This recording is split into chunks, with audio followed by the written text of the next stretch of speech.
ये वही जगह है जहां पे आज से करीब 1 साल पहले भारत के नामचीन चेहरे, या यूं कहूं कि Olympic medallist, Asian Games medallist, world champion यहां प्रोटेस्ट शुरू करते हैं।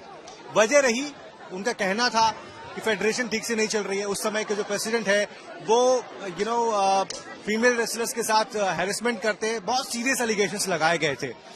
लेकिन आज उसी जगह पर उन्हीं एथलीट्स के, उन्हीं नामचीन चेहरों के खिलाफ भारत का ये नया, जो आप कह सकते हैं कि एक जो रेसलर्स हैं वो यहाँ पर प्रोटेस्ट कर रहे हैं।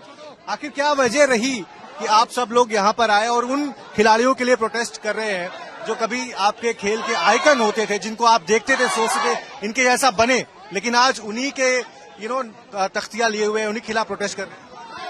इनकी वजह से हमारे कंपटीशन निकल रहे हैं। ये तो इन्हें जो कुछ बनना था बन चुके, इनको जो मिलना था वो सब ये समेट चुके, लेकिन अब ये हमें आगे नहीं आने दे रहे। हम अपनी इतनी मेहनत कर रहे हैं। हमारे कंपटीशन, हमारी सबसे बड़ी तो बात, हमारी सबसे बड़ा खतरा तो यही, हमारी एज निकली जा रही है और हम कोई भी कंपटीशन नहीं लड़ पा रहे। हमारे कंपटीशन कैंसिल हो रहे हैं और कुछ नहीं।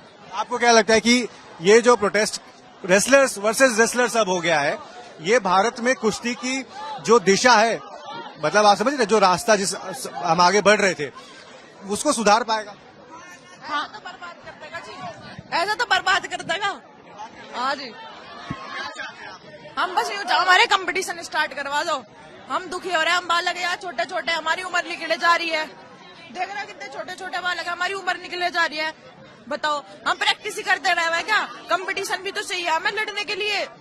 जिस चीज के लिए हम मेहनत कर रहे हैं, हमें वही चीज नहीं मिलेगी तो फिर क्या फायदा, ये बताओ आप। लेकिन जैसे ये लोग कह रहे थे जब से आए थे कि भाई हम कुश्ती को सुधारने के लिए यहाँ पर आए हैं, प्रोटेस्ट कर रहे हैं ताकि फेडरेशन सुधर जाए, प्रेसिडेंट बदल जाए, कुश्ती में सुधार आए। तो अब क्या हुआ उसका? ठीक है, ये लोग ये भी चाह रहे थे, तो चुनाव तो फिर से हुआ था। चुनाव हुआ था, इन लोग के तरफ से तो उठे थे सब लोग, लेडीज भी उठी थी, जेंट्स भी उठे थे, यहाँ के सब लोग उठे थे। फिर से चुनाव हुआ था, जब फेडरेशन बनने के लिए अध्यक्ष फिर से चुना गया है और पहले वाला अध्यक्ष भी इस्तीफा दे दिया और ये भी इस्तीफा दे दिया। तो लड़ाई खत्म करे भाई, हमारा गेम होने दे। अभी नई बॉडी बन गई, सस्पेंड हो गई, नया चलो प्रेसिडेंट भी आ गया। अब साक्षी ने रिटायरमेंट ले ली, बजरंग ने अपना पद्मश्री लौटा दिया, विनेश ने अपना नेशनल अवार्ड लौटा दिया। इससे क्या होगा? मुझे नहीं पता क्या होगा क्या नहीं होगा। ये लोग मेहनत करके इतना अच्छे से पद्मश्री लाए थे, जो भी मेडल लाए थे, तो उसका इज्जत करें। फुटपाथ पे क्यों फेंक रहे हैं? क्या ये मेहनत का मतलब नहीं जानते हैं? क्या आसानी से इन लोग को मिल गया है? रास्ता क्या है? क्या इस प्रोटेस्ट से आपको लगता है कि पिछले इतने सालों से जो रोड ब्लॉक है वो दूर हो जाएगा, उनको टूर्नामेंट्स खेलने के लिए मिल जाएगा? हाँ, हम लोग को क्यों नहीं मिलेंगे? जब ये भी इस्तीफा दे दिया, ये भी इस्तीफा दे दिया, तो दोनों लोग की लड़ाई खत्म हो गई। तो हमारा गेम होने दे। दूसरा अध्यक्ष आ गया तो दूसरे को रहने दे। आप देख सकते हैं कि साफ तौर पर ये जो हमारे देश का जो नया चेहरा है, ये जो छोटे बच्चे हैं जो देश के लिए कुछ करना चाहते हैं, वो ये कह रहे हैं कि भैया आप अपनी लड़ाई दूर रखो। सरकार ने कमेटी बना दी है, फेडरेशन का नया प्रेसिडेंट आ गया था लेकिन अब सस्पेंडेड है।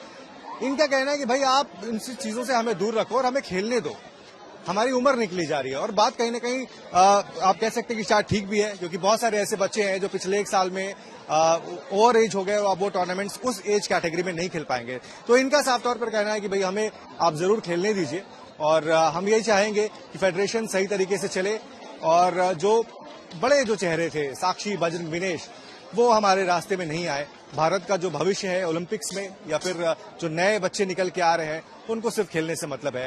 इस जो लड़ाई है फेडरेशन और पहलवानों के बीच में, उनसे उनका कोई भी लेना देना नहीं है।